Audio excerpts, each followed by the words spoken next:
What's up, guys? It's your boy Zawolki, back out with another of the Chris Watts videos. Now, again, alleged, my opinions, not facts. Gotta put that out there for those that hate and troll, you know. But the video we're about to watch on two channels, Crazy Crime Chick and obviously J for Justice. Both great, fantastic channels. Links are in the description for you guys to take a look at their channels. Subscribe, comment, like, and share. You know the deal. But apparently, the DA had taken Chris's phone and would not give it back to Ronnie. Obviously, they're going to use it for, any of you guys don't know who Ronnie is, it's Chris's father. But Chris's phone, his wallet, obviously were going to be confiscated, obviously used for evidence, look through back with NK and who he might have been talking to and so forth like that. So I kind of understand why they didn't give the phone back. But why did Ronnie want it so bad? Also, we're going to be taking a look at a little bit part of his interview that obviously he had, again, stated pretty much bad things about Chris, or not Chris, but Shanann. A lot of people, I wouldn't say I necessarily despise this man. He looked like he cared about his grandkids, but the thing that bothered me the most is when the murders happened, you didn't really see a lot of tears, emotions from the Watts family. Chris, Ronnie, Cindy. I can't say anything about the sister because we didn't really see a lot from her. But why was there no emotions for their grandkids? They could have been crying behind closed doors, but obviously we saw tears that Cindy had towards Chris, but why not the grandkids? We're going to take a look at a little bit about this when it comes to the interview with Ronnie Watts and why the DA would not give the phone back to Chris. So with that being said, before we go any further, you guys could do me a solid favor and subscribe to the channel by hitting that white bar icon down at the bottom right. Hit that bell icon next to it so when I do post videos like this one, you guys will get that little ring notification that I've posted that video. And you guys can watch, comment, like, and share. And again, I'm so thankful for all of you guys. I can't thank you guys enough. Keep doing what you guys are doing, and we'll continue to keep growing. Also, like I said before, the links are in the description for J for Justice and Crazy Crime Chick of their videos. Make sure you guys go give them some love. Crazy Crime Trick is definitely a little closer to 100K. J for Justice just hit it not too long ago, but go give them some love. And with that being said, let's get into the video. Please hit that like button. Don't forget to subscribe. Go do it. Gotta put that in there at all times. Mine's at the bottom of the description.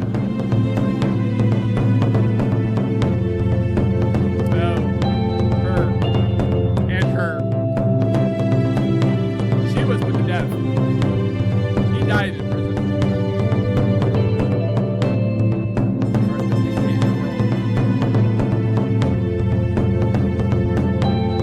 Hit it.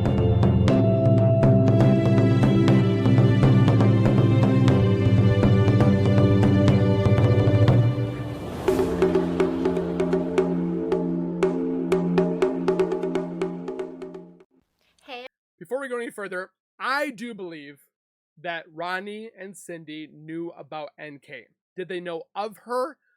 Probably not, because it was just introduced, but I do believe that they knew of another woman. Because they obviously didn't like Shanann because she was different from them. But I wholeheartedly believe, and I'm not the only one, there's millions of people that think the same thing, that they knew about the affair. So, hey everyone, welcome back to my channel. If you are new to my channel and this is the first video you are going to watch, I hope you do stick around. We do talk about everything related to the Chris Watts murders. So if this is a case that you just can't let go, or if something doesn't seem right, this is the place to be. And as always, to all my returning subs, I hope this video finds you all at a great place mentally, physically, spiritually, and financially. all the above. And with that being said, let's get started. Let's do it. And I told you guys I would keep you guys updated with anything new that gets released for the Chris Watts murders. And there was an audio released last night by another creator who I've mentioned before, goes by the name of Chris Watts Revelation. And Oh, it's I've never a heard of it. phone recording between Ronnie Watts, who is Chris Watts' father, and this woman whose name is Kim. She's the creator behind the channel. Oh. And even though I 100% do not agree with this channel's theory they are putting out there, I did appreciate hearing from Ronnie Watts because I feel like we really haven't heard much from him these past 2 years. He has been silent, and we have heard from Chris' mom, Cindy Watts, and we all know how that played out. Mm-hmm. I did find it interesting what Ronnie had to say. I think it gives us a good insight of what went on behind the scenes with the family that we didn't get to see. And also, I will link in the description box part one of that audio if you want to head over to that channel and listen to it. So Might it need to starts listen to it. off this audio. Pretty much, Ronnie says that he agrees with this channel and everything being put out there, and he appreciates Kim. And I did think that was funny because we all know that that's one question that everybody is asking, if the Watts family is aware of it and if Chris is aware of it, what are their thoughts? So I did think it was funny that that's the first thing that is coming out of his mouth. I'm sure Kim wanted that to be put out there. Then Kim asks Ronnie, when did you see Chris when he was in North Carolina, and how many times did you see him? And then for those that don't know, Shanann Watts flew out to North Carolina. Her family lives out there. That's where Mm-hmm. she is from. And she flew out there June 26th. She flew out there with Cece, Bella, and her dad. And then she stood out there for 6 weeks. Chris did fly out there the last week and to reunite with her, and then of course visit with family too. Ronnie says that he didn't get to see Chris until the very last day before they left back to Colorado, and that Shanann and Chris and the girls were at the beach, and of course Ronnie and I guess Cindy and his family were also at the beach at the same So they're time, all there. but they didn't see each other because Shanann didn't allow it, is what he said. I thought that was interesting because I didn't know that they were both at the Yeah, beach I didn't know that that either. one time. Of course, not together or not near each other, but they were at the same beach and Gosh, at the they're same so time. I didn't divided. know that. Then when Ronnie talks about the last time he seen Chris and only time he seen him was that one time before they actually left to Colorado, and they had a cookout, and he had to go pick them up, and he couldn't see the grandbabies that one last time. And I want to play that little part for you guys really quick when he talks about Chris being at his house during that cookout and what they talked about. Of the grandbabies.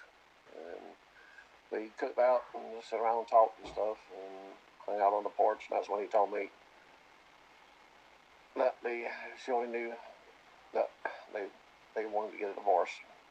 And that he was looking for an apartment, a little 2-bedroom apartment with bunk beds for him and the girls. Because that's how his life was going to be from now on. And he more or less set a schedule up and a month or so out from that.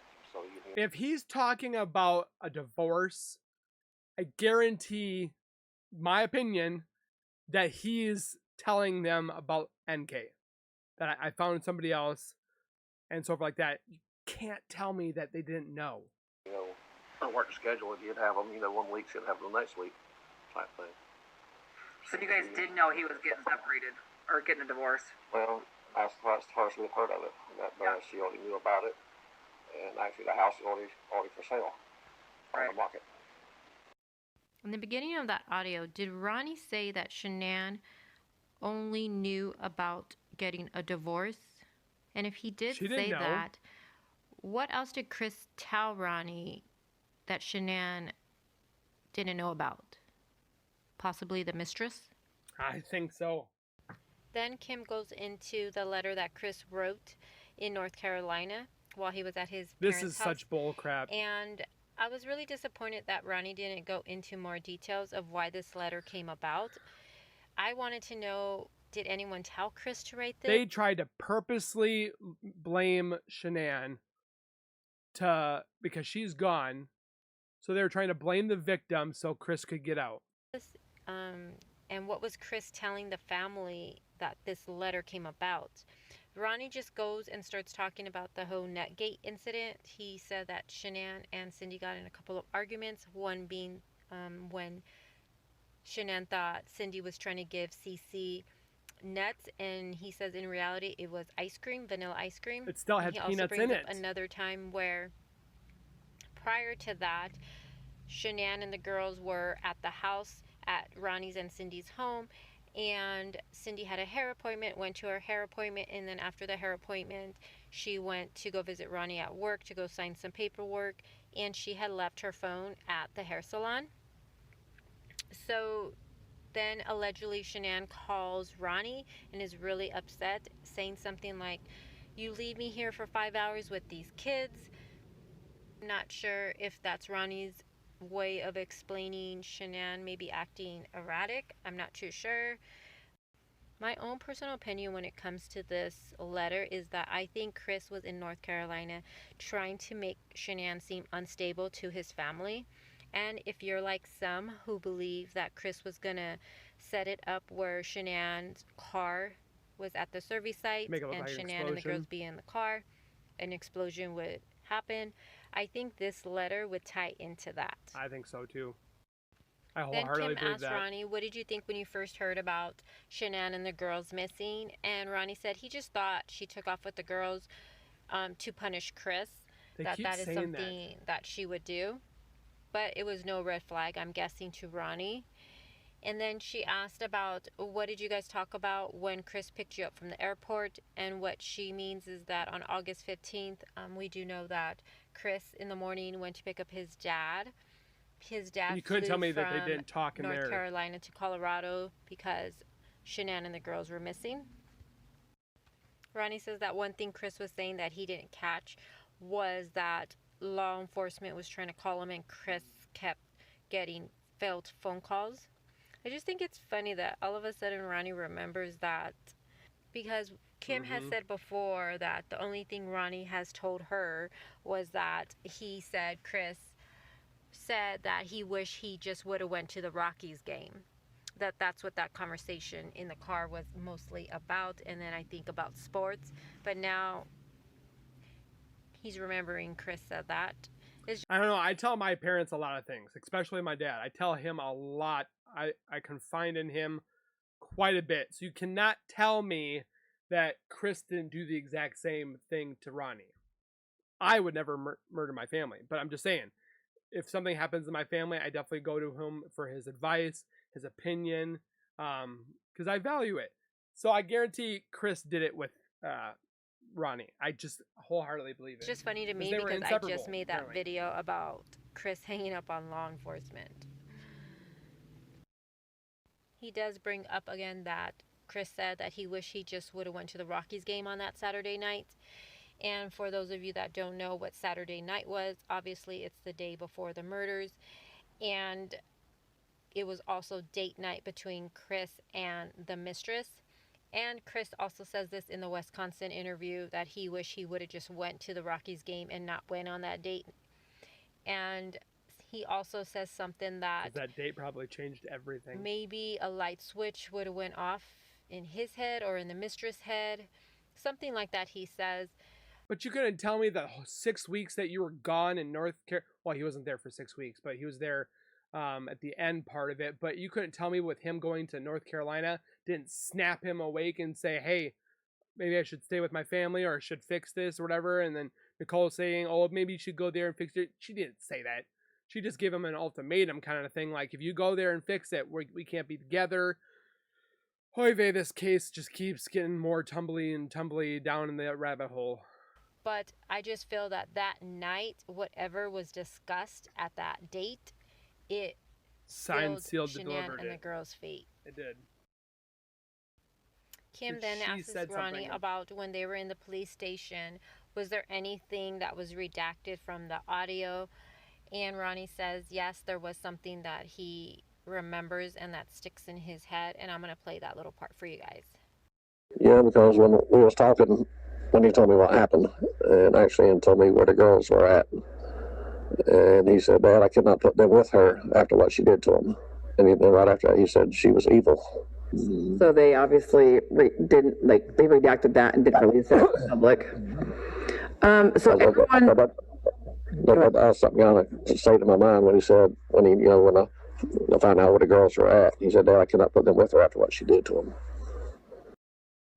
And then she just asks Ronnie about why Chris has no emotions, and people ask her all the time about it. And Ronnie pretty much just says Chris is just like Kim. Ronnie doesn't show emotions at all. And then Kim asks him about after Chris had confessed, what happened next. And Ronnie said that they took him away, and then they sent Ronnie to a hotel because obviously he had nowhere to stay.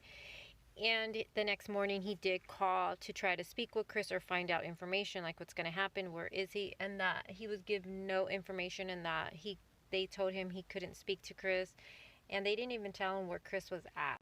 Then Ronnie says that he was going back to the airport. I'm not sure if it was the next day, he doesn't really say, but that he was going back to the airport, going to go home. And then that's when he finally got the phone call from the defense lawyers, and he turned around and went back. But he still was not able to see or talk to Chris. Well, yeah, he's in a And murder that's where case. part 1 ends. I will have part 2 ready for you guys tomorrow. Everyone, welcome back to my channel. So this is going to be part 2 of Ronnie Watts' phone interview with a woman named Kim. She has a YouTube channel called Chris Watts Revelations, and she's in contact with the Watts family and also with Chris. She did a part 1 and a part 2 phone 3 years ago interview with Ronnie, and I'm going to have that link in the description box. I'll have also part 1 of my video linked in the description box. And if you haven't seen that one, make sure you check it out. But with that being said, let's get started. Okay. So Kim starts this off by asking Ronnie if he received anything from the house that was Chris or the girls, any of their property. And he said no, he never got anything of Bella's or Cece's. And then as for Chris, he said he met up with Frank in North Carolina, and Frank did take him some of Chris's jerseys. I'm not sure why Ronnie didn't get anything of Bella's or Cece's. He didn't say why he did or he didn't. Then Ronnie says that he tried getting Chris's personal belongings from the DA, but they wouldn't release his cell phone. Yeah.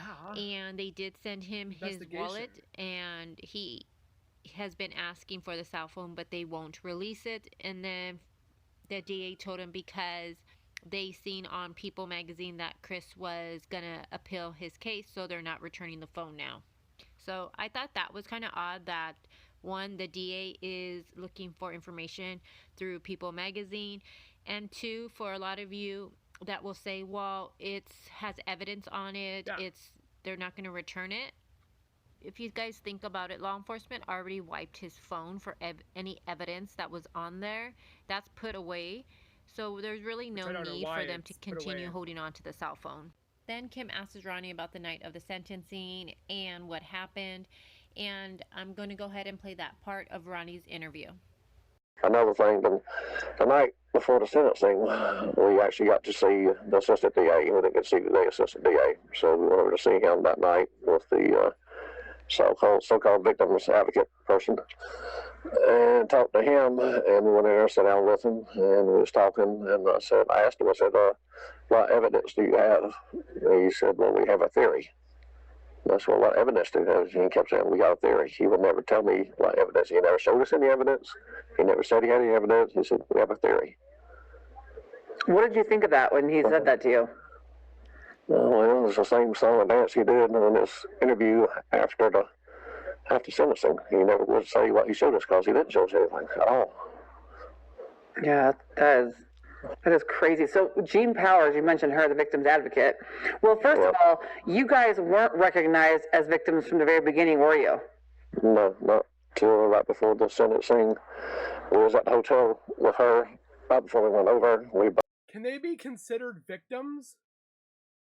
The victims are the ones that are deceased. I mean, yeah, they lost their son to the prison system. They lost their grandkids. But are they victims? The Ruseks are victims because they lost everything. But what do you guys think? Are they victims or are they not victims? Let me know what you guys think. Both me and Cindy both wrote out what we was going to say. We asked her what she was going to say. She said she was going to wing it. And we had no idea what she was going to say when she got up there, and we was just shocked as everybody else was what she said, because we did not agree with anything she said. I remember that, Yeah. calling Yeah. Cindy and you guys right after saying, what's going on? And Yeah. Cindy had no idea what I was talking about because she didn't even hear. She said you guys were so nervous. Yeah. So I think that part is very interesting, how Kim says after the sentencing that she talks to Cindy and says what was going on because of what the victim's advocate had said, and Cindy said she pretty much zoned out. And I'm taking it as Cindy and Ronnie didn't see anything wrong with it at the time, and I feel like it was Kim who seen something wrong with it, and she went and intervened and told the Watts family, okay, what was she saying? Did you realize what she said? And then Cindy, of course, letting Kim manipulate her. Then Kim asks Ronnie, how was it seeing Chris in the courtroom that day? How was that for you? How did you feel? And I'm going to play that part because Ronnie does explain what it's like these past 2 years and how he feels towards his son. And that was only the second time we've seen him, and from the time it happened till the sentencing. And it was hard, very hard for us. But, you know, we still love our son no matter what. And it's very hard to go through, losing the grandchildren and everything. And it's been real hard on us the last 2 years. But we was there for him, because the whole world is against him right now. So I guess we're the only ones he's got left. Yeah. Then Ronnie goes on to explain that he does talk to Chris almost every single night, unless they're on lockdown, which they have been off and on due to COVID.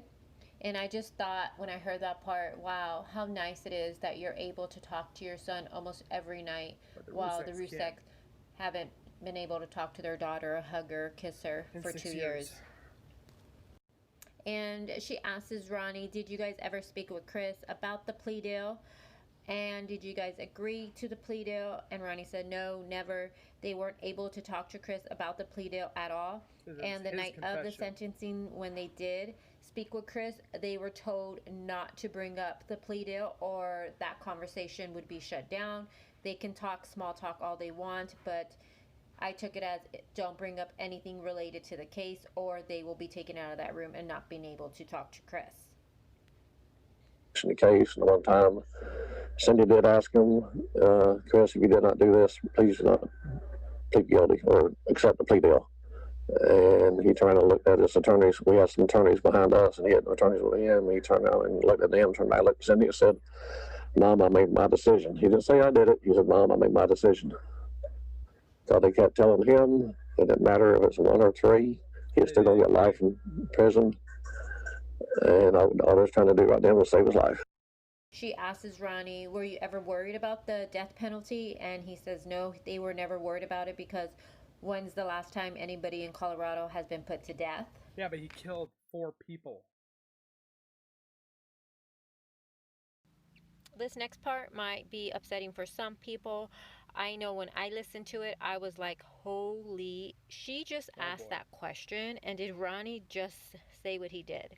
So Kim tells Ronnie, so there's been a lot of questions when it comes to the DNA of the baby. And have you ever requested the DNA, and have you received the DNA? It was Chris. And Ronnie says no, that he has never received the results, and that he had reached out to get them. And he called and spoke with the DA and asked him for the results, but he never got them, at least where he was able to see the results. And he asked the DA on the phone, so who's the father of the baby? And Chris. All the DA said was, it's Chris. Then Ronnie drops a bomb after that, and he gives a name, you guys, of a person that I guess him and the Watts family, and I mean, I guess Chris and who knows who else, thinks might have been the baby's father. I think that's ridiculous. That's ridiculous. To even drop a name like that without any factual proof. I mean, there's no proof Shanann cheated on Chris. I mean, this guy he dropped the name of, he's married himself, you guys. Yeah. He has kids. It's funny that they always say that the one that accuses the one of cheating is the one that cheats. So he's accusing Shanann of doing it, but he was the one that was doing it. And they're trying to find any evidence of foul play that Chris was upset because the baby wasn't hit. Like, they're coming up with everything under the book to throw and victimize or take away the victimness. Is victimness a word? Of Shanann, saying that, oh, she cheated on Chris, so that's why he did what he did. Like, really? She was so into Chris. She gloated about him on Facebook. She was always like, it's phenomenally stupid to sit there and accuse Shanann. Like, what are they coming up with? Chris was the one that was the adulterer. Imagine if you were the wife and it gets back to you that the Watts family and Chris thinks that your husband might have been the baby's dad. I mean, even if you trust your husband, you trusted Shanann, just to have that out there, you guys, I would be looking at my man like, like, what the heck is going on here? Like, that's just not right. And I honestly think that part was very tasteless on Kim's part. She could have left that out. But she asked that question because she knew what she was doing. She knew what Ronnie was going to say. And I think what she's trying to do is she's trying her hardest to get people to look at Shanann in a bad way. Why? Because then she's going to give you doubt if Chris did it or Shanann did it. Chris did. Kim then brings up the Wisconsin interview where law enforcement went to go visit Chris in February of 2019. And she asked Ronnie if he knew about that beforehand. And obviously Chris didn't know. Ronnie said no, he never knew about that visit was going to happen, and he said that he doesn't know why they actually went out there. He doesn't know if they went out there to get more information possibly I think they for went Chris, there for NK, or were they just trying to get information for the other family, which is... They're pretty much like, he's in the prison, he's not getting out, let's see what else he can tell us. Shanann's family, and that Chris didn't know he was being recorded, and yes, how they released that audio and Chris's photo to the media. Oh, boo-hoo, Chris. And then Ronnie says that Chris told them the story he did because he had to tell them something. So and what, then it's not Kim true? says, yeah, because Chris isn't the type of person to tell them to, like, get lost. Like, he's not confrontational. And I just thought that was ridiculous what they said, because law enforcement goes visit... Confrontational? He murdered his whole family. Chris in prison. And instead of just sticking to his original statement he said, he goes into a whole new story confession where the girls died twice and how he shoved them in the oil tank because he doesn't like confrontation and he had to tell them something. I'm not buying that. I'm not buying it either. And then Kim brings up full of crap, Chris. There's been lots of things Chris has said, so multiple stories he's put out there. And then she asks Ronnie, I thought was a good question. She asks him, what do you think happened? And I'm going to go ahead and play what Ronnie said. Okay. Story that you believe, you know, is the truth. Well, the hurt and the pain I seen in that boy's face that day, I believe what he told me sitting there. And he's just like, as far as emotions, he's just like me. When he told me, he said, Dad, I cannot put them with her after what she did. And turned around after that, said she was evil. And I believe him. What do you think about him now wanting to do a 35C? Like, what has the last 2 years been like for you, your family, for Chris, and then obviously him getting to the 35, wanting to do a 35C? What has that been like for you, and how do you feel about the stuff going forward? It's going to be a long, hard road, but I think if we can find the right person to defend him, or a lawyer, or whatever, and actually dive deep into the case and see if they do have any evidence, which actually they told me, you know, the theory, they never told me they had any evidence at all. If there was any evidence there, it's long gone by now because everybody and the brother's been in that house. Right. Then Kim asks Ronnie, how has Chris changed within these past 2 years? Has Oh, he he's changed, loving life. and why didn't he fight the way he is now in the beginning? And Ronnie says that in the beginning he thinks Chris was just shocked, stressed, and that everybody was hurting, and that Chris is still hurting every day, and that the family's still hurting every day. She also asked about how the Watts family have a memorial, I'm guessing, where And they live Shanann's at the at the bottom. house. And he says yes, he looks at it every single day. I believe he said there's flowers right there. And then she asks Ronnie, what does he think about the channel? And he says that she's the first person to actually look at the facts, and other people on YouTube, I'm guessing, just like to talk and not look at the facts, is what I took it. Oh, I That look Ronnie at the was facts. saying, and that she's pretty much the first one who's took the time to look at all the facts and stuff. And that's how she ends that video. So that was part 2. So this is the Ronnie interview in November. Let's see what we can get from this, from J for Justice.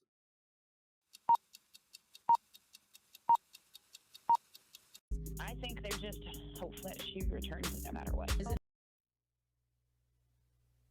First of all, I just want to let everybody know that we support your channel 100% and believe in what you're doing. Well, that's awesome. Thank you. Okay.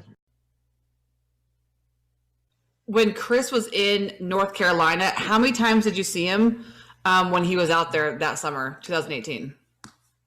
The 6 weeks she was down here, he came down for the last week, and that's when they went to the beach and stuff. Of course, we went down to the beach at the same time. We said we was 5 miles apart, and never got to see him.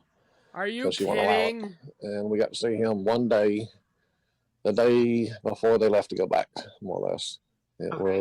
was they stopped down to see my mother when she was in a rehab center. She was 93 years old, and she wouldn't bring him by here. I had to go pick him up there. I did, and he spent the afternoon here at the house, and me and Sonny and Jamie and Robert and the kids and Jamie, other grandbabies, and we cooked out and just sat around and talked and stuff and hung out on the porch. That's when he told me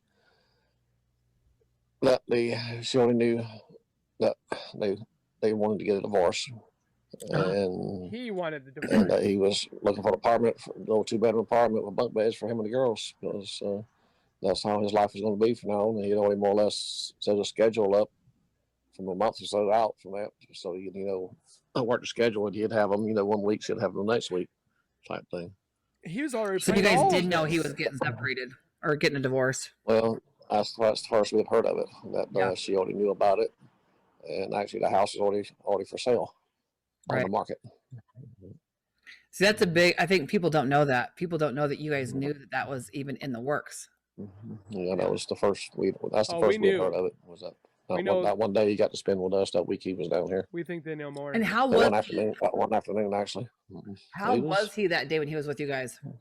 He was pretty much upbeat and stuff. I mean, he knew what he wanted to do, and like I said, he told me he wanted a little 2-bedroom apartment with bunk beds for the girls. I mean, he was ready to move on with his life. Yeah. Now, Chris wrote a letter when he was at your guys' house. Why did he write that letter? How did that come about?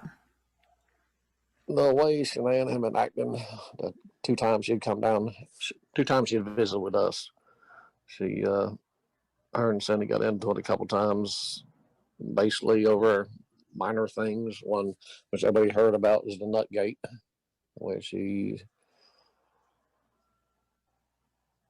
more or less said Cindy was trying to hurt Cece and give her ice cream and stuff, which, she never gave her the ice cream. And it was a plain vanilla ice cream cup, which didn't have nothing in it. And it all blew up on that when she accused Cindy of trying to hurt Cece by giving her something with nuts in it, which we all knew she couldn't have nuts.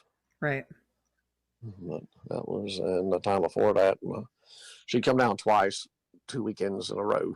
And the time before that, when my neighbor had passed away, and Cindy went to get her hair fixed and stuff, and she come by my work and signed some paperwork on the car that we was getting, and she was gone, probably 3 or 4 hours or whatever.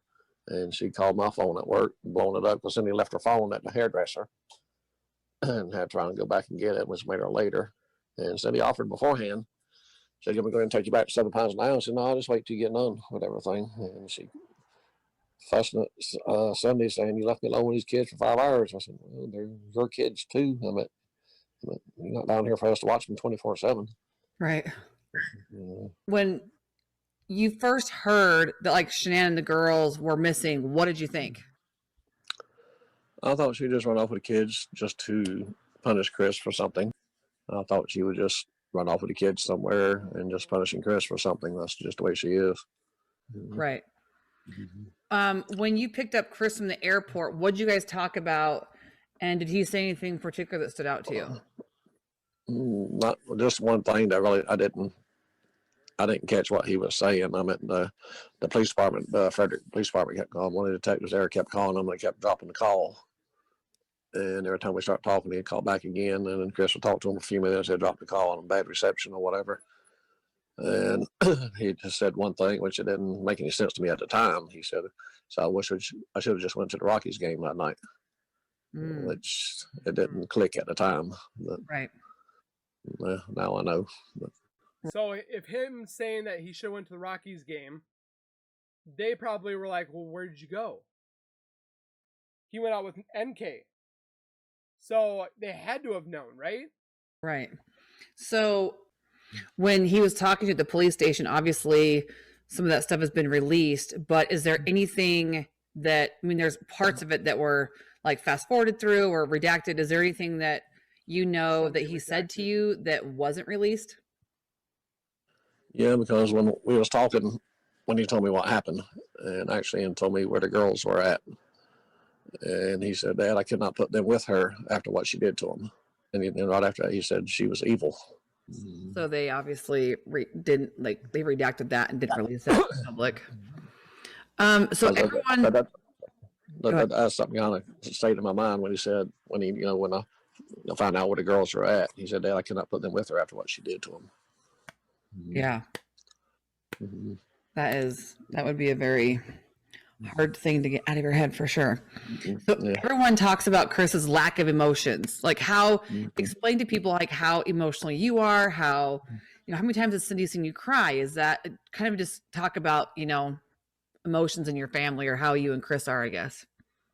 It's very seldom ever crying. The last 2 times I ever remember crying was at the memorial service we had for Bella and CC at the gravesite.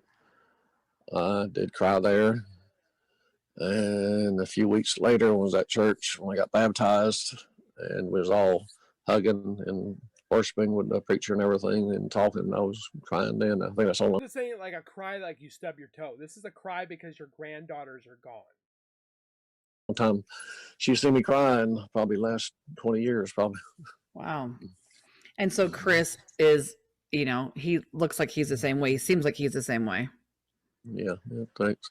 I hold a lot of things in, which he does too, and you can take it for what it is.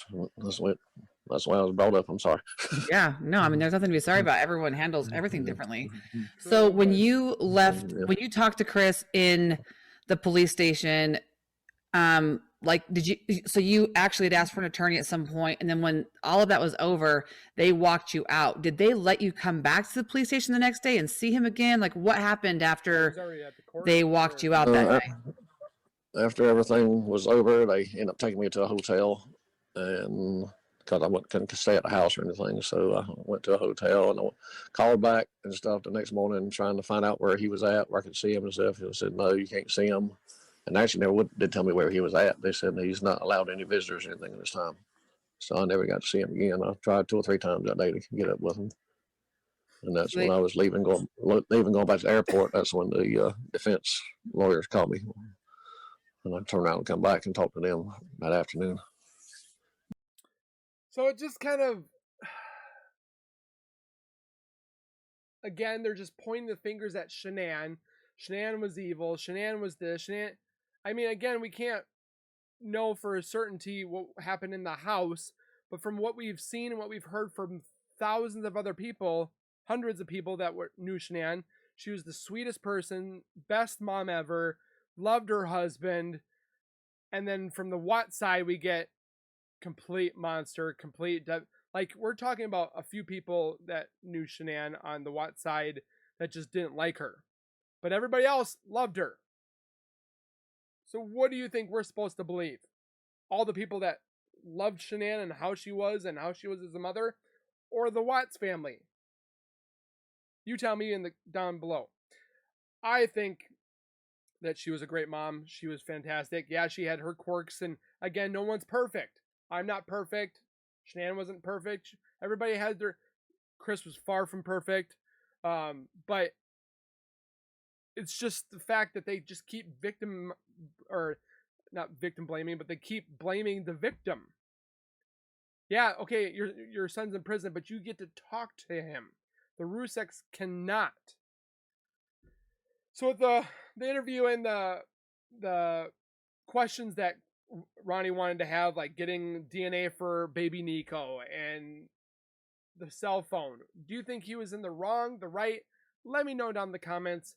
Don't forget to subscribe on all channels, including my crazy crime chick down below, and then also J for Justice. And we'll see you guys in the next one. So please take care, be safe, and as always, keep nerding on, and we'll see you guys next time.